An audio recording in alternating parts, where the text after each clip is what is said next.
Ito po ang ating update patungkol sa minomonitor natin na bagyong si Juan.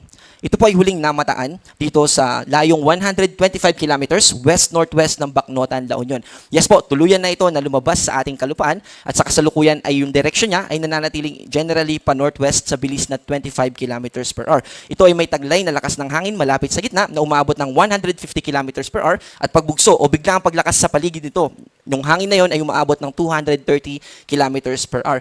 Kagabi po, no, ay naglandfall ito dito sa probinsya ng Aurora. Ganap na 9:10 ng gabi. At pag landfall po niya dito sa Bacnotan, Aurora, ay humina na siya dahil sa interaction niya sa kalupaan. At ganoon din naman, nabawasan yung enerhiya na tutulong sa kanya na mag-intensify. And by 11 p.m. kagabi, ay naging isa na siyang typhoon, from super typhoon bago ito mag-landfall. At binaybay niya yung mga probinsya ng Aurora, ganoon din yung probinsya ng Quirino, Nueva Vizcaya, and eventually sa La Union. At ngayon po ay nasa coastal waters na ito ng La Union. Also, meron din tayong team na tinatawag natin na Storm Chasers from Pag-asa at pinuntahan po nila yung ating Aurora Station at doon po sila nag-conduct ng in-situ observation or doon po sila mismo pumunta para i-measure yung magiging wind speed, yung magiging sitwasyon. And don't worry po dahil ligtas naman po sila at moving back po dito sa ating track na kinukwento natin kanina, so dinidiscuss natin kanina, nagpapatuloy pa rin yung kanyang northwestward na direction.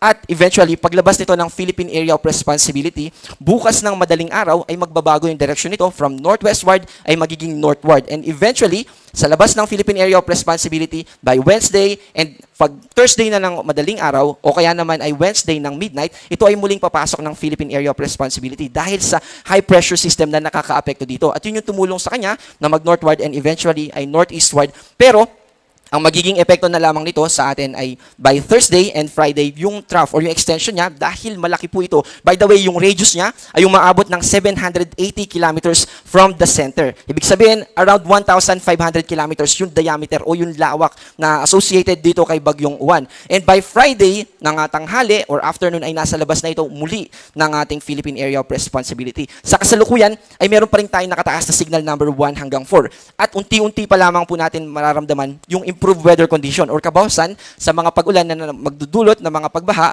at pagguho ng lupa. At ganoon din naman, mababawasan na yung mga nakataas natin na signal number 4 hanggang pababa sa 1.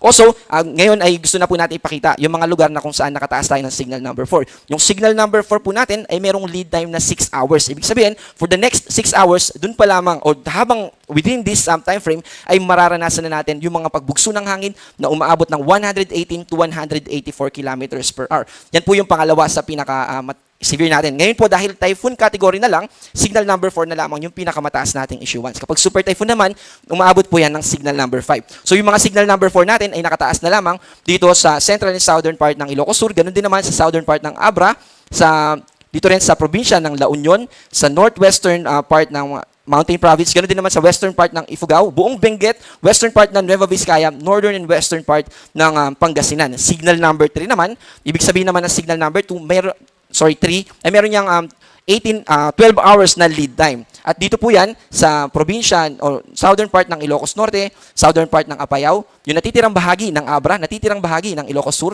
Kalinga Province, natitirang bahagi ng Mountain Province, natitirang bahagi ng Ifugao, western portion ng Isabela, ganun din yung probinsya ng Nueva Vizcaya, northwestern portion ng probinsya ng Quirino, northwestern portion ng Nueva Ecija, northern portion ng Tarlac, northern and central portion ng Zambales. At signal number 2 naman, yung signal number 2 natin ay may lead time na 18 hours.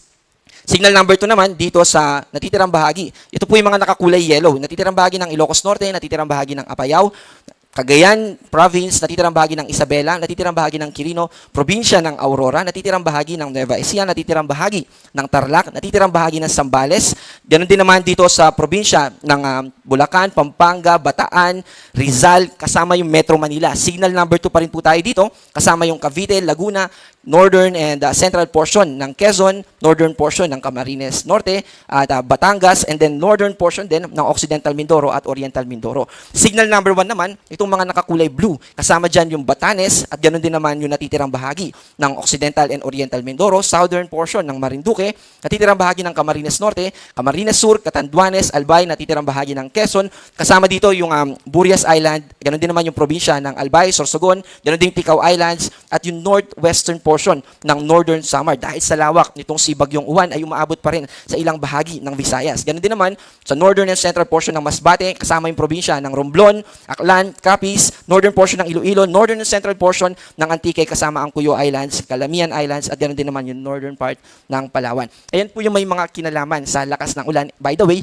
yung signal number 1 natin ay meron namang lead time na 36 hours.